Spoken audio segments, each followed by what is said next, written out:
America. Today is May 13th. I am your host, Barbara Pavles, and these are your Zoociety news.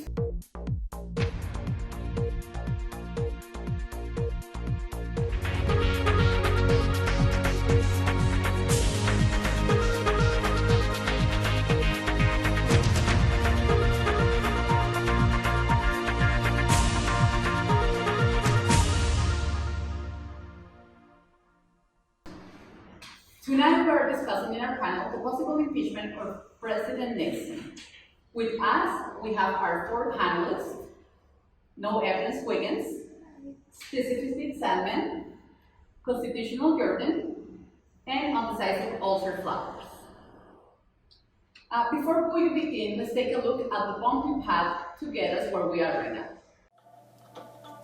5 burglars are arrested during a break-in at the offices of the Democratic National Committee.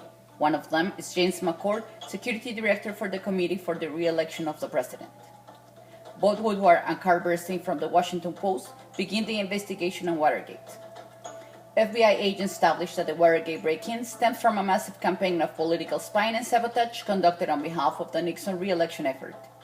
Nixon is re-elected in one of the largest landslides in American political history, taking more than 60% of the vote. White House counsel John Dean begins cooperating with the Watergate prosecutors. For one who was in the White House and became somewhat familiar with its inner workings, the Watergate matter was an inevitable outgrowth of a climate of excessive concern over the political impact of demonstrators, excessive concern over elites, an insatiable appetite for political intelligence, all coupled with a do-it-yourself White House staff, regardless of the law.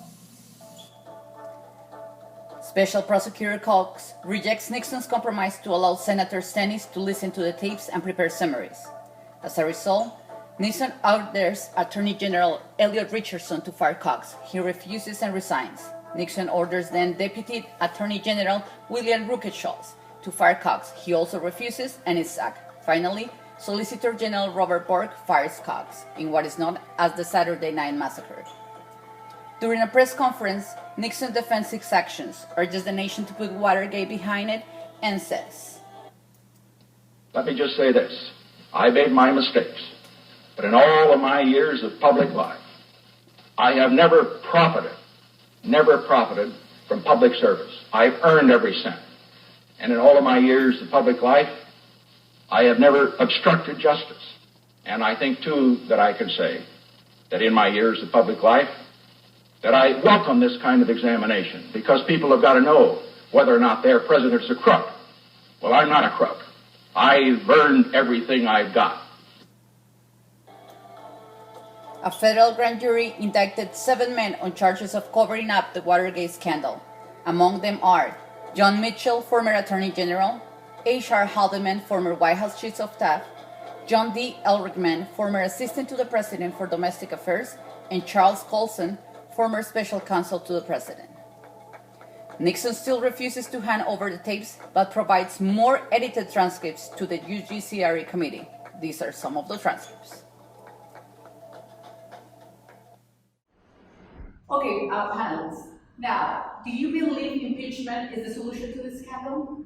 Look, I can't decide because my ulcer's still hurting, so y'all take it.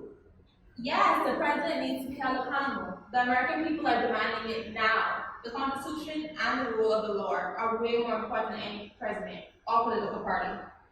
There are no grounds for impeachment. We need more specifics. They are charged and the questions of them are purged. We need more details.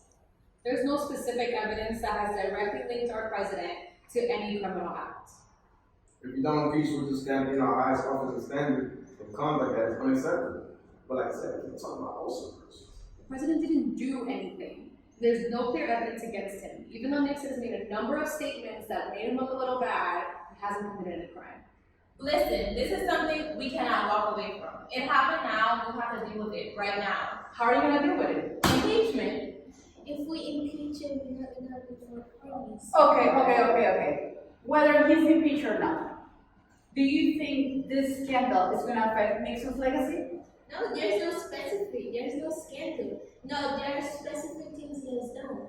He has implemented foreign policy with China and the Soviet Union. Exactly what she said. There's no scandal, and this so-called scandal you guys are talking about does not take away all the great things he's done as our president.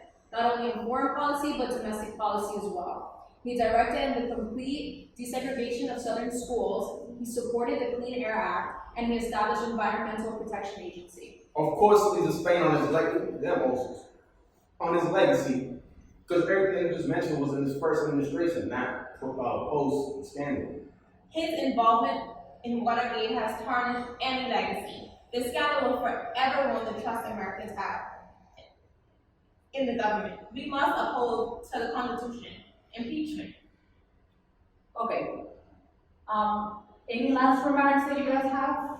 No specific needs, no case. I just want the poster to go away, so I'm all about it. All I have to say is there's no evidence. Constitutional provision for impeachment. Article 1, Section 2, Clause That's all 5. for tonight. Thank you very much, America. We'll see you next week. We're here with Francis Wells, third Fort Garden security guard for the Watergate Scandal. Good evening, Francis. How are you? I'm good, how are you? Good, thank you. Francis, could you take us back to the night of the break-in? That day started off like any other day. Woke up, did my routines, and went into work that night. And what happened that night? What was it that you found out of the ordinary? I was doing my rounds when I noticed that in one of the stairwells, the doors had tape on it. And I just immediately thought that it was one of the janitors putting tape to, make sure they don't get locked out. So I just took it off. And when I came back an hour later, almost an hour later, I noticed that the tape reappeared.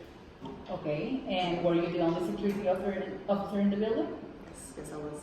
Do you think anything strange? Were you scared at the moment? No, I wasn't scared.